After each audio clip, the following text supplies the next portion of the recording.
Students कैसे हैं? अच्छे में हैं? ठीक है, स्वस्थ रहें आप लोग। जो है हम लोग पी ब्लॉक एलिमेंट्स देख रहे हैं और पी ब्लॉक एलिमेंट्स में हम लोगों का पार्ट 13 तक हो चुका है। आज पार्ट हम 14 स्टार्ट करेंगे और ग्रुप 16 चल रहा है हम लोगों का पी ब्लॉक में, और ग्रुप 16 में 2 लेक्चर हो गए। आज हम लोगों का तीसरा लेक्चर होगा। ठीक है, और आप लोगों को अगर वीडियो अच्छा लगे तो स्टूडेंट्स जरूर आप सब्सक्राइब करें, लाइक करें, कमेंट करें, शेयर जरूर करें। तो स्टूडेंट्स स्टार्ट करते हैं आगे। Oxo acids of sulphur.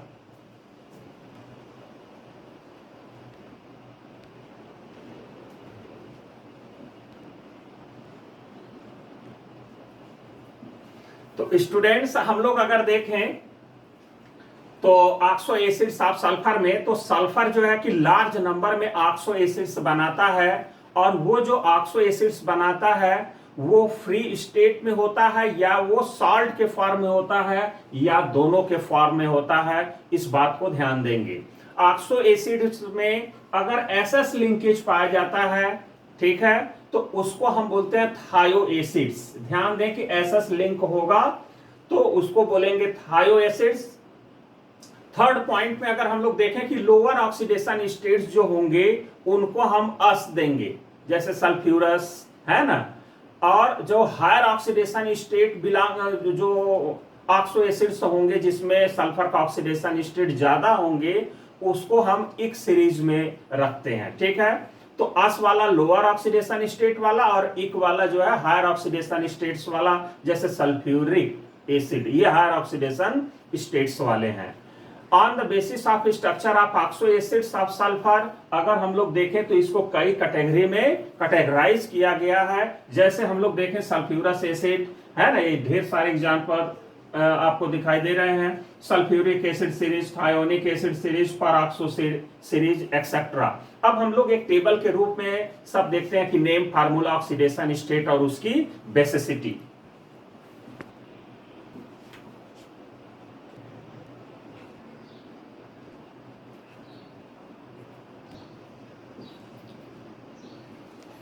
तो स्टूडेंट्स ये हम लोग एक चार्ट के रूप में देखते हैं, फिर डिटेल हम लोग उसका स्ट्रक्चर बनाएंगे।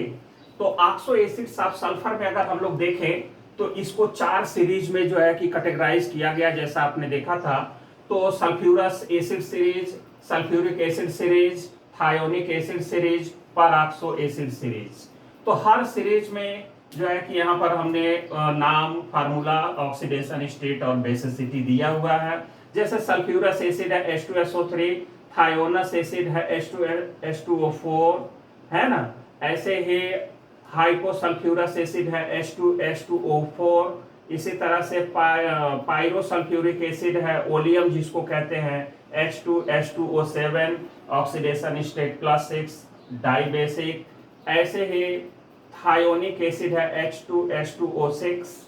परऑक्सो अगर एसिड सीरीज में देखा जाए, जैसे कैरोज एसिड है ये, peroxy monosulphuric acid H2SO5 +6 oxidation state, dibasic.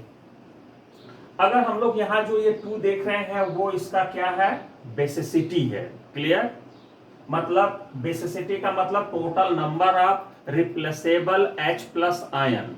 ठीक, अब यहां पर अगर आगे देखें तो पर ऑक्सी डाइसल्फ्यूरिक एसिड, जिसको मार्शल्स एसिड कहते हैं, H2H2O8 है, और इसका ऑक्सीडेशन स्टेट +6 और ये डाइबेसिक है। ठीक है स्टूडेंट्स, फिर आगे हम लोग देखते हैं।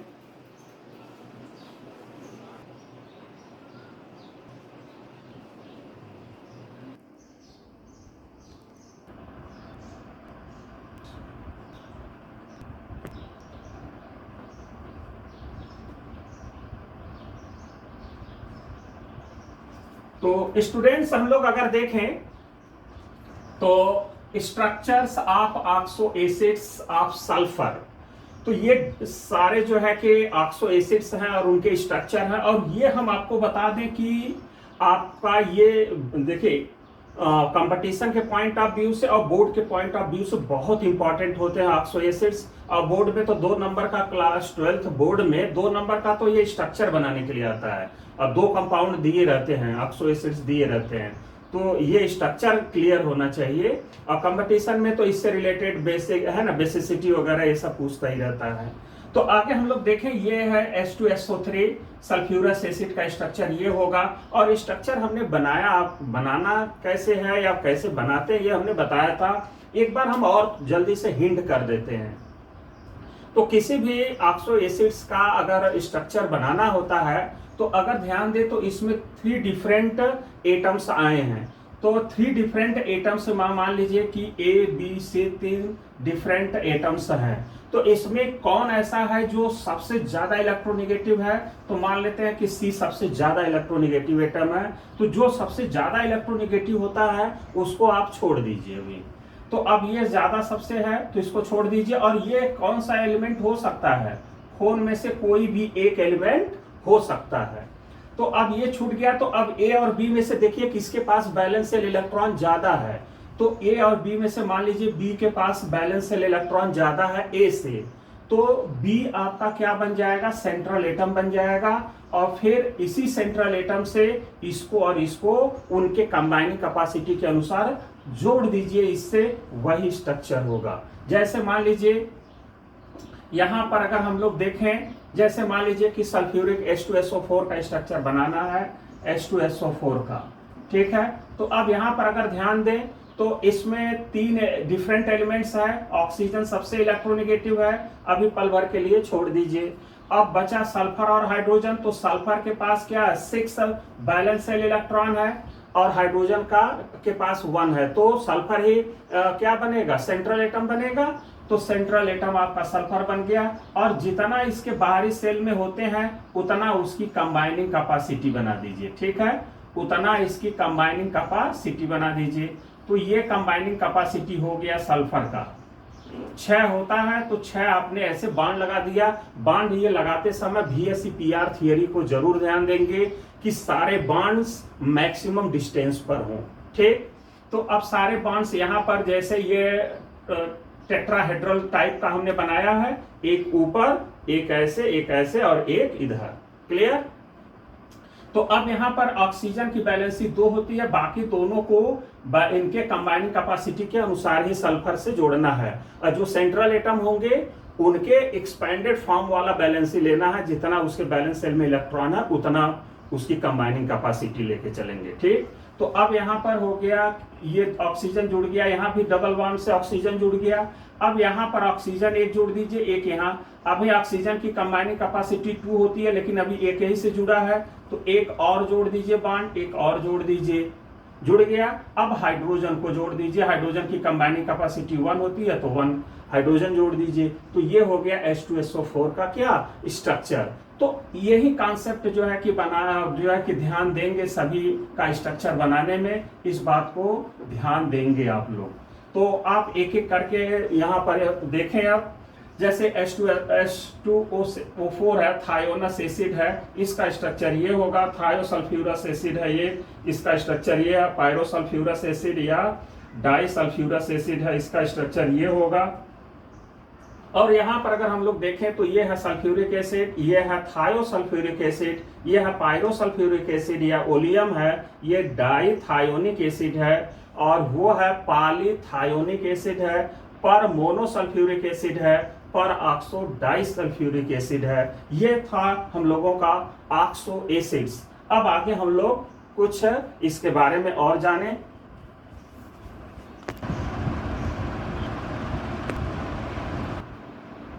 तो स्टूडेंट्स हम लोग देखें कुछ पॉइंट्स इसमें ऑक्सो एसिड्स में कि जो स्ट्रेंथ होगा और स्टेबिलिटी होगा ऑक्सो एसिड्स का, वो डिक्रीज करता है सल्फर से टेलुरियम तक। जैसे अगर हम यहाँ पर ऑक्सो एसिड से यहाँ से शुरू करें और यहाँ अगर इधर नीचे की तरफ करें, बढ़ें, तो ये क्या करता है? डिक्रीज करता है क्या? Stability and strength. स्टेबिलिटी और स्ट्रेंथ ये दोनों क्या होते हैं? डिक्रीज करते हैं। अगर सल्फर, सेलेनियम और टेलुरियम के बनाया जाए तो सल्फर वाले जो होंगे ऑक्सो एसिड्स वो ज्यादा स्टेबल, और टेलुरियम के जो ऑक्सो एसिड्स होंगे वो सबसे लेस स्टेबल होंगे और उनके स्ट्रेंथ क्या होंगे? डिक्रीज करेंगे। अब यहाँ पर अगर आप देखें तो कुछ एसिड और उसके साल्ट के नाम क्या होंगे जरा हम लोग देख लेते हैं। जैसे H2SO3 है, सल्फ्यूरस एसिड नाम होगा, उसके सल्फाइड को साल्ट को सल्फाइड्स कहेंगे। अब जैसे H2SO4 है, इसको बोलेंगे सल्फ्यूरिक एसिड, लेकिन अगर हम दोनों H को हटा के कोई मेटल जोड़ दें, जैसे सोडियम जोड़ दें, तब वो जो साल्ट बनेगा उसको सल्फेट बोलेंगे। क्लियर? तो ऐसे ही कुछ नाम और ये दिए गए हैं कि उनके एसिड का नाम क्या होगा और उनके साल्ट के नाम क्या होंगे, ये आपने देख लिया। अब आगे हम लोग देखते हैं प्रिपरेशन की बात करें। तो स्टूडेंट्स, ऐसा है कि जो बेसिसिटी होती है, ठीक है, तो वो थोड़ा सा हम लोग समझ लें। ऑक्सो एसिड्स के, सल्फर के ऑक्सो एसिड्स जो हैं, जैसे मान लीजिए कि इसके पास दो OH है, ये और ये, तो इसकी बेसिसिटी क्या होगी? तो जिसके पास जितने OH होंगे उतने ही लगभग उसकी बेसिसिटी लगभग होती है। क्यों? क्योंकि OH बॉन्ड रहेगा तभी ये बॉन्ड टूटेगा, और ये क्या देगा? H+, ये माइनस, ये बॉन्ड टूटेगा H+ और ये माइनस, तो ये 2 H+ दे सकता है, इसलिए इसकी जो बेसिसिटी होगी वो कितनी हो जाएगी? ये हो जाएगा 2। क्लियर? ऐसे ही अगर ये कंपाउंड है तो ये यहां से तोड़ करके कितना H+ दे सकता है? 2 H+ दे सकता है, इसलिए इसकी बेसिसिटी कितना हो जाएगा? 2 हो जाएगा। तो बेसिसिटी का मतलब है कि वो कितना H+ आयन दे सकता है। तो इसको समझने के लिए ये देखें कि सल्फर से डायरेक्ट OH बॉन्ड कितने लगे हैं। ठीक है, तो OH बॉन्ड जितना रहेंगे उसका अब H+ हम आसानी से तोड़ सकेंगे, तो उतना H+, जितना H+ रहेगा उतना ही उसकी बेसिसिटी होगी। अब आगे देखते हैं। तो स्टूडेंट्स, अब हम लोग देखते हैं प्रिपरेशन, प्रॉपर्टी एंड यूजेस। तो इसमें हम लोग देखते हैं सबसे पहले डाई ऑक्सीजन।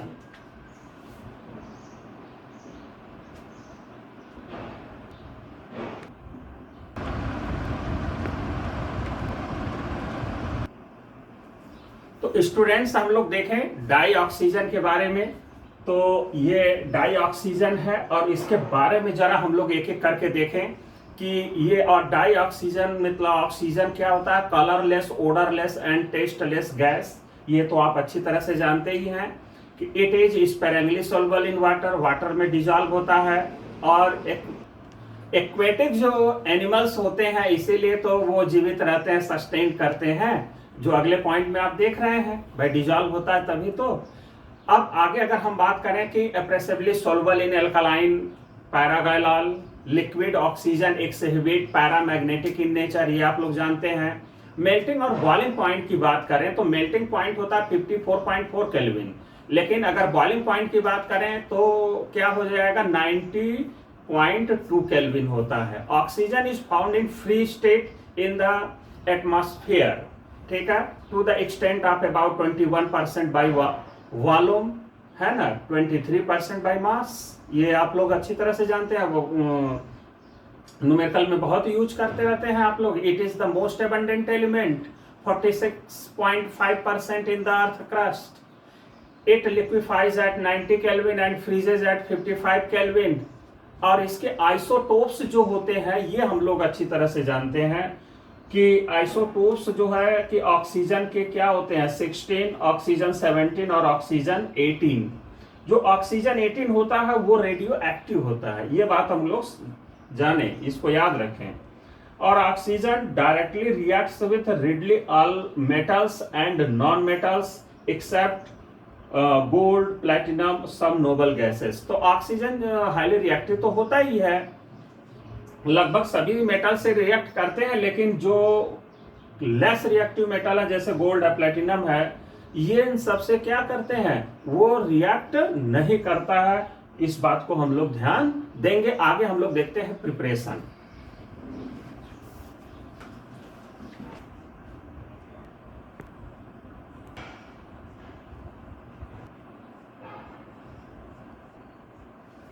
तो स्टूडेंट्स, हम लोग देखें डाई ऑक्सीजन को हम लोग कैसे बनाएंगे। तो डाई ऑक्सीजन को पहले हम लोग लैब मेथड से देखें। तो लैब मेथड से बनाना देखिए है आसान है। कैसे? अगर हम हीट कर दें किसको, अगर कोई कंपाउंड क्लोरेट्स है या कोई नाइट्रेट्स है या परमैंगनेट्स है या कोई ऑक्साइड्स है, अगर इन सबको हीट कर दे तो ऑक्सीजन गैस बाहर निकलेगा। ठीक है, तो जैसे एक एक करके देखते हैं। जैसे पोटेशियम क्लोरेट है, आपने हीट कर दिया MnO2 के प्रेजेंस में, ऑक्सीजन गैस बाहर। ऐसे ही पोटेशियम नाइट्रेट, ये तो क्लोरेट हो गया, ये नाइट्रेट अगर ले लें, हीट कर दिया ऑक्सीजन बाहर। लेड नाइट्रेट हीट कर दिया ऑक्सीजन बाहर। KMnO4 ले लिया 250 डिग्री पर, हीट किया ऑक्सीजन बाहर। फिर HgO ले लिया, हीट किया, O2 मतलब गैस बन गया। Ag2O ले लिया, हीट किया, ऑक्सीजन गैस बन गया। PbO2 लिया, हीट किया, ऑक्सीजन गैस। ऐसे ही Pb3O4 को भी हीट करेंगे तो ऑक्सीजन गैस बनेगा। H2O2 को अगर हम हीट कर दें तो भी ऑक्सीजन बनेगा। और Na2O2 सोडियम परऑक्साइड को अगर ले लें वाटर के साथ तो भी हीट कर दें तो आपका बन जाएगा ऑक्सीजन गैस और NaOH। तो ये तो कुछ मेथड है, कुछ और मेथड हम लोग देखें इसी में, हम इन्हीं का एग्जांपल लेंगे कि हीट करें तो क्या बनेगा, मतलब ऑक्सीजन कैसे निकलेगा।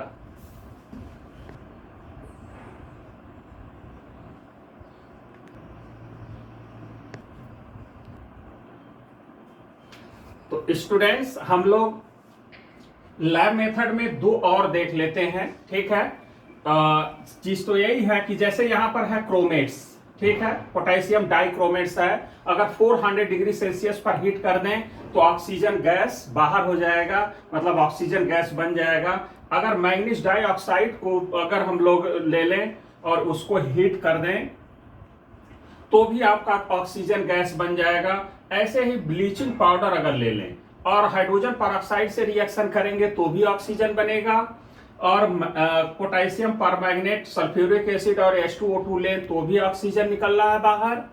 और पोटेशियम डाइक्रोमेट ले लें और H2SO4 लें तो भी ऑक्सीजन हम लोगों का बन जाता है, सल्फेट बन जाता है ना, क्रोमियम सल्फेट बाहर हो गया। ऐसे ही यहां पर अगर पोटेशियम परमैंगनेट ले लें और सल्फ्यूरिक एसिड तो भी ऑक्सीजन गैस बन जाता है। और मैग्नीज डाइऑक्साइड ले लें और सल्फ्यूरिक एसिड तो भी ऑक्सीजन गैस बाहर। मैग्नीज सल्फेट और वाटर ये सब बाय प्रोडक्ट के रूप में बन जाते हैं। आगे यहां पर अगर दो और मेथड देखें कि बनाने का मेथड है कि बाय इलेक्ट्रोलाइसिस ऑफ वाटर, इससे भी बना सकते हैं H2O2 का। अगर 2H2O का इलेक्ट्रोलाइसिस करते हैं तो O2 और क्या बनता है, H2 बनता ही है। और by fractional distillation of liquefied air, इससे भी आप बना सकते हैं O2। और इसके बारे में 3 पॉइंट हम लोग ये जान लें कि it's combination with other elements is strongly exothermic होता है, इस बात को ध्यान देंगे। और दूसरी बात की O बॉन्ड एनर्जी आपका बहुत ज्यादा है, 493.4 किलो जूल पर मोल होता है। It is neutral to litmus. आगे हम लोग अब फिर देखते हैं, इसके प्रॉपर्टी की बात कर लें।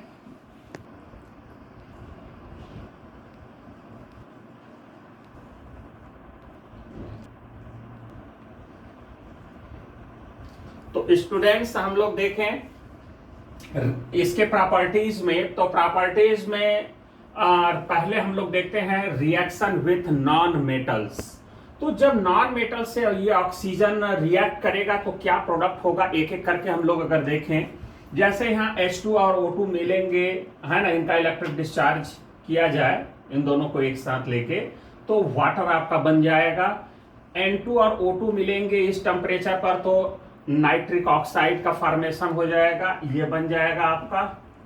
और ऐसे ही P4 अगर व्हाइट फास्फोरस को ऑक्सीजन के साथ ले लिया जाए तो फास्फोरस पेंटाऑक्साइड बन जाएगा। सल्फर के साथ लिया जाए सल्फर डाइऑक्साइड, कार्बन के साथ लिया जाए तो पहले कार्बन मोनोऑक्साइड और फिर कार्बन और O2 मिलेगा तो कार्बन डाइऑक्साइड बन जाएगा। ठीक है, फिर यहाँ पर CH4 अगर एल्केन को ऑक्सीजन के साथ अगर लिया जाए, बर्न किया जाए तो कार्बन डाइऑक्साइड और वाटर क्या होते हैं, बाहर होते हैं। ये तो नॉन मेटल के साथ हो गया, लेकिन मेटल के साथ अगर देखें तो कैल्शियम और O2 मिलेंगे तो कैल्शियम ऑक्साइड, एल्युमिनियम और O2 मिलेगा एल्युमिनियम ऑक्साइड, सोडियम और O2 मिलेगा सोडियम ऑक्साइड। तो यहाँ आयरन और O2 मिलेंगे तो फेरिक ऑक्साइड, मैग्नीशियम और O2 मिलेंगे मैग्नीशियम ऑक्साइड, Fe और 3O2 मिलेंगे तो फेरिक ऑक्साइड बनेगा। तो यहाँ पर अगर हम देखें, यहाँ पर Fe3O मैग्नेटिक ऑक्साइड बन रहा है, Fe3O4 ध्यान देंगे। तो कहने का मतलब है कि यहाँ ऑक्सीजन ले और यहाँ मेटल ले तो सभी का क्या बन रहा है, मेटल का ऑक्साइड बन जा रहा है। आया बात समझ में। अब आगे कुछ और हम लोग इसके प्रॉपर्टी को देखते हैं।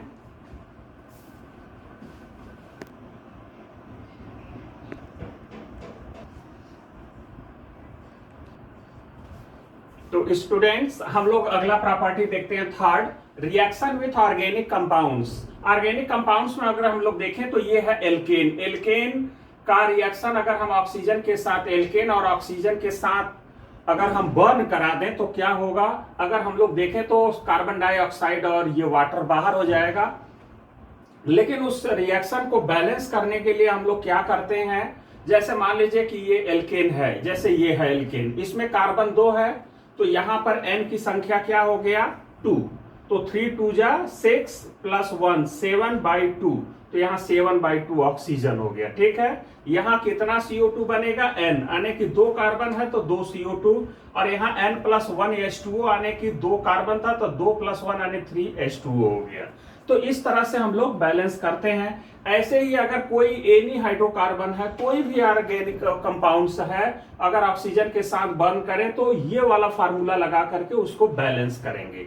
जैसे यहाँ पर हम लोग देख सकते हैं, यहाँ 2 कार्बन है और हाइड्रोजन कितना है Y, तो 2 कार्बन हाइड्रोजन Y यानी 2 और 4, तो यहाँ 2 और 4, तो 2 + 4/4 यानी 1 हो गया, तो 2 ये 3 हो जाएगा, तो 3O2 हो जाएगा। फिर यहाँ पर X CO2 यानी 2 CO2 और Y यानी 4/2 यानी 2 H2O हो गया। तो इस तरह से किसी भी हाइड्रोकार्बन को बैलेंस करके रिएक्शन को लिखा जा सकता है। ये हम लोग देख लिए ये 2 रिएक्शन से। ठीक है, तो इस तरह से ये ऑक्सीजन हाइड्रोकार्बन से रिएक्ट करके कार्बन डाइऑक्साइड गैस और वाटर क्या करता है, बाहर कर लेता है, और यहाँ मिथाइल अल्कोहल ऑक्सीजन प्लेटिनम के प्रेजेंस में फॉर्मल्डिहाइड बना लेता है। और ग्लूकोज में और ऑक्सीजन आपस में मिलेंगे, जैसे रेस्पिरेशन में आप लोग देखते ही हैं कि ये क्या बनाता है, CO2 और H2O बाहर होता है। कुछ हम लोग प्रॉपर्टी और देख लेते हैं रिएक्शन विथ कंपाउंड्स।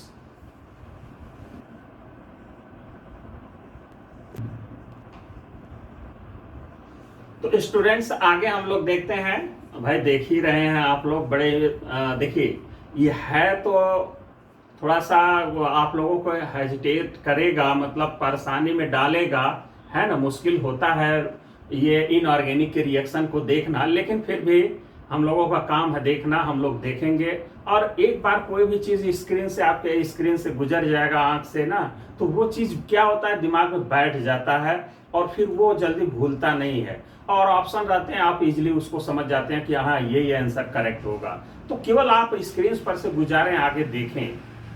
ठीक है,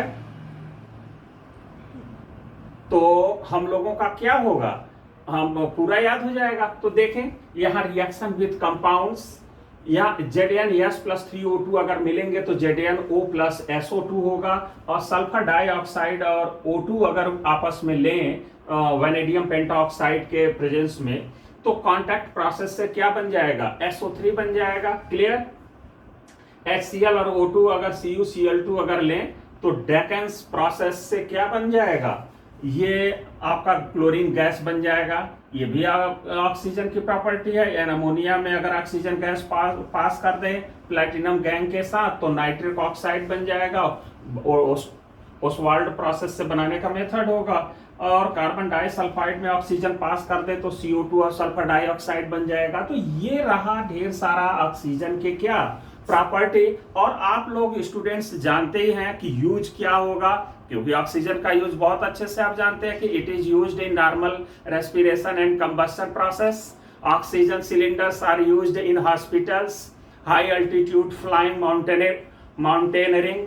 भाई ऊपर अगर हम लोग चढ़ते हैं पहाड़ों पर तो वहां पर भी ऑक्सीजन लेकर के जाते हैं सिलेंडर उसके, तो वहां भी यूज होता है। Liquid oxygen is used as a fuel for rocket, missiles etcetera, है ना।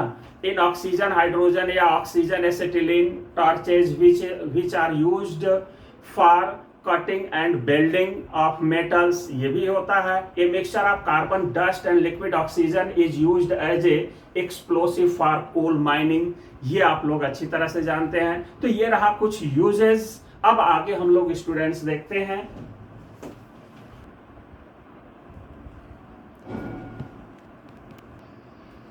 तो स्टूडेंट्स हम लोग अब सेकेंड की बात कर रहे हैं। अभी आपने देखा डाई ऑक्सीजन, उसके प्रिपरेशन प्रॉपर्टीज। अब हम लोग सेकेंड पॉइंट हम लोग देख रहे हैं उसमें सिंपल ऑक्साइड्स। अब सिंपल ऑक्साइड्स की हम लोग बात करेंगे और वो देखने की कोशिश करेंगे कि क्या है और कितने टाइप के हैं। तो यहां पर हम लोग अगर देखें, ये binary compounds of oxygen with another elements is called oxides. जैसे अगर हम बात कर लें, जैसे मैग्नीशियम है और इसके साथ ऑक्सीजन मिल गया तो इसको बोलेंगे मैग्नीशियम ऑक्साइड्स। तो एलिमेंट के साथ मिल जाएगा तो क्या होगा, ऑक्साइड कहलाएगा। लेकिन क्लोरीन के साथ मिल जाए तो वो ऑक्साइड नहीं कहलाएगा बल्कि हैलाइड कहलाएगा। जैसे OF2, OF2 आपका क्या है, ये आपका कहलाएगा हैलाइड। लेकिन OCl2 क्या है आपका, ये कहलाएगा ऑक्साइड। तो डिपेंड कर रहा है कि वो किसके सामने है, मोर इलेक्ट्रोनेगेटिव एटम है उसके सामने कि उससे लेस इलेक्ट्रोनेगेटिव एटम है। अगर उसके सामने मोर इलेक्ट्रोनेगेटिव जैसे फ्लोरीन है तो वो हैलाइड, अगर उससे लेस है तो ऑलवेज क्या होगा, ऑक्साइड होगा। क्लियर। तो in many cases one element form two or more, भाई बहुत से ऐसे केस मिलेंगे कि एक ही एलिमेंट एक से अधिक टाइप के क्या बना सकते हैं, ऑक्साइड्स बना सकते हैं, है कि नहीं।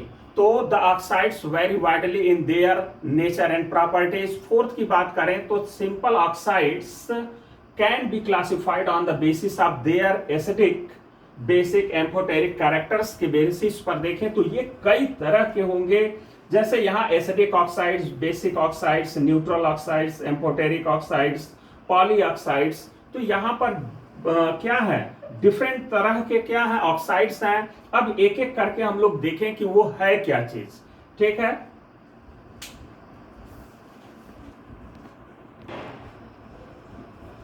तो स्टूडेंट्स हम लोग देखें, फर्स्ट हम लोग ले लिए एसिडिक ऑक्साइड। तो एसिडिक ऑक्साइड किसे कहते हैं कि oxides which gives acidic solution in water, या हम उसी चीज को ऐसे कहें कि an oxide that combine with water to give an acid is known as acidic oxide.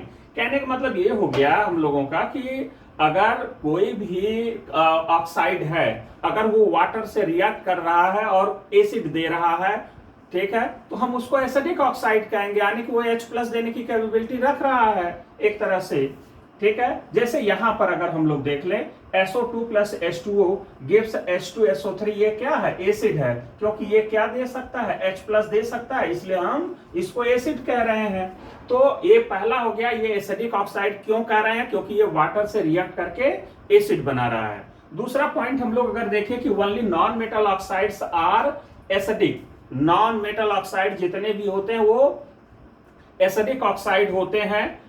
ठीक है। But oxides of some metals in high oxidation state also have the acidic character. जिनके ऑक्सीडेशन स्टेट ज्यादा होते हैं वो भी acidic oxide ही होते हैं। जैसे एग्जांपल हम लोग यहां पर ले सकते हैं Mn2O7, CrO3, V2O5 एक्सेट्रा। अब आगे देखते हैं हम लोग बेसिक ऑक्साइड।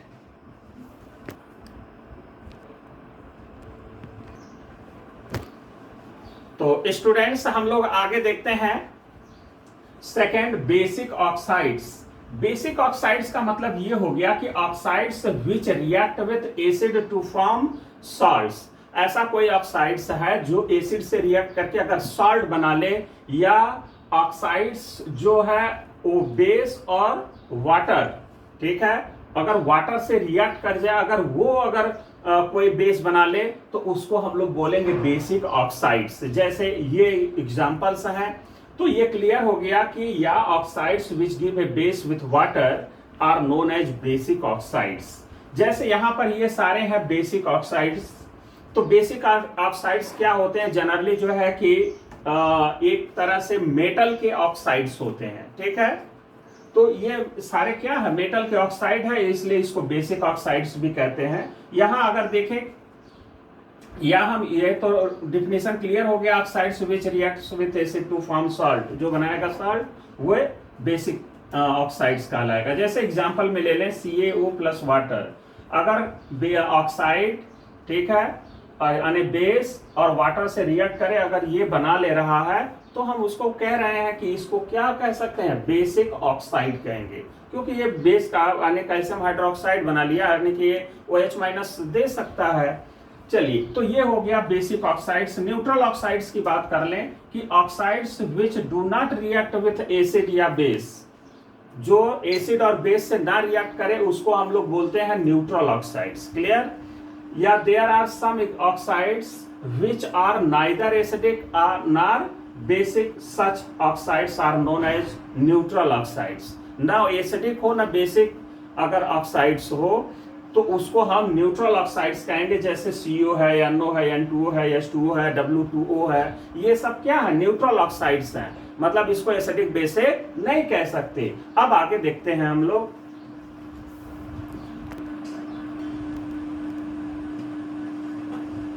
तो स्टूडेंट्स हम लोग अगर देखें एम्फोटेरिक ऑक्साइड्स, फोर्थ की बात करें हम लोग, तो एम्फोटेरिक ऑक्साइड्स किसे कहेंगे कि oxides which react with both acid and bases are known as amphoteric.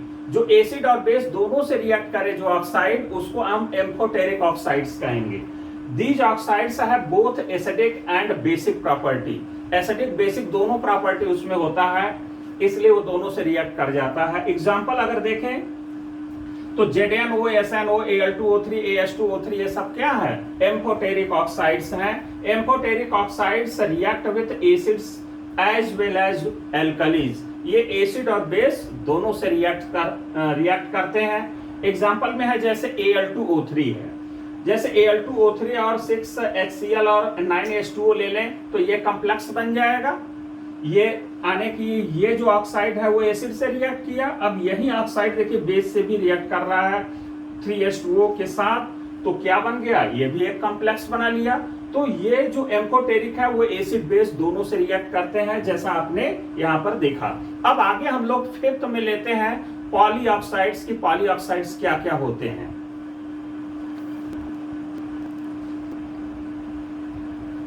तो अगला हम लोग देखें स्टूडेंट्स, पॉलीऑक्साइड्स में पॉलीऑक्साइड्स है क्या, पहले ये समझ लेते हैं कि oxides containing oxygen atoms more than expected according to valency.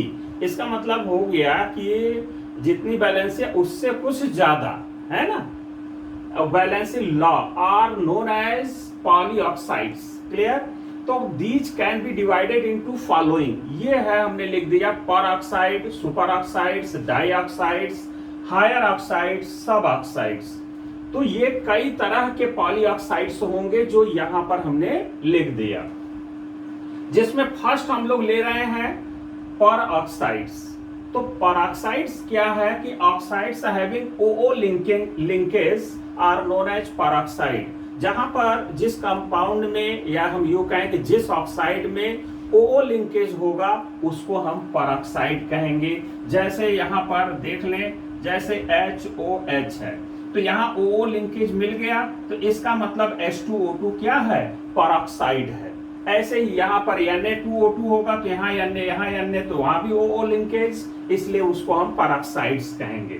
जैसे एग्जांपल में ये है, यहां पर अगर देखें कि दिस में भी आयनिक या कोवलेंट, ये आयनिक और कोवलेंट में से दोनों में से कोई हो सकता है।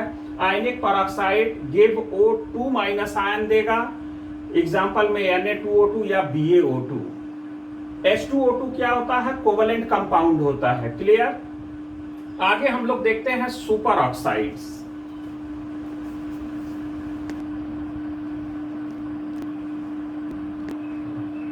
तो स्टूडेंट्स हम लोग देखें, यहां पर ले रहे हैं पॉलीऑक्साइड्स में कई हो चुके हैं, अब भी हम सुपर ऑक्साइड्स की बात कर रहे हैं। सुपर ऑक्साइड्स क्या होता है कि oxides which give O2 minus, ध्यान दे O2 minus ion are known as super oxides, these are paramagnetic in nature. तो यहां पर हम लोग देख रहे हैं कि जो O2 माइनस देगा वही होगा, जैसे ये है एग्जाम्पल में जैसे अगर हम लोग इसको तोड़ेंगे तो K प्लस और O2 क्या देगा, सिंगल माइनस देगा, तो ये दो बन जाएंगे आयंस।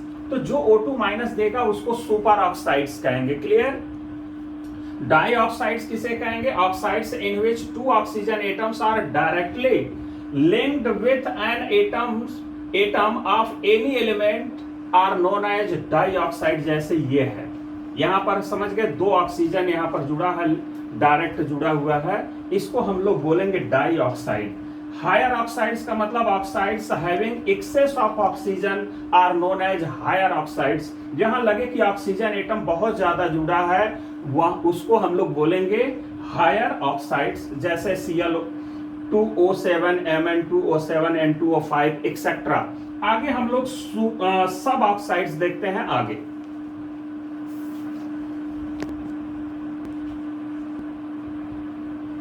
तो हम लोग देखें स्टूडेंट्स, सब ऑक्साइड्स, पॉलीऑक्साइड्स में ई पॉइंट हो गया सब ऑक्साइड्स। सब ऑक्साइड्स का मतलब oxides containing oxygen atoms less than expected according to common valency law are known as suboxide. ठीक है।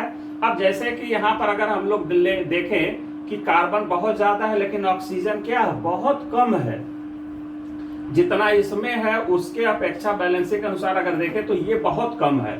तो अगर ऐसा जिस भी ऑक्साइड में दिखे, इन सभी ऑक्साइड को क्या बोलेंगे, सब ऑक्साइड्स।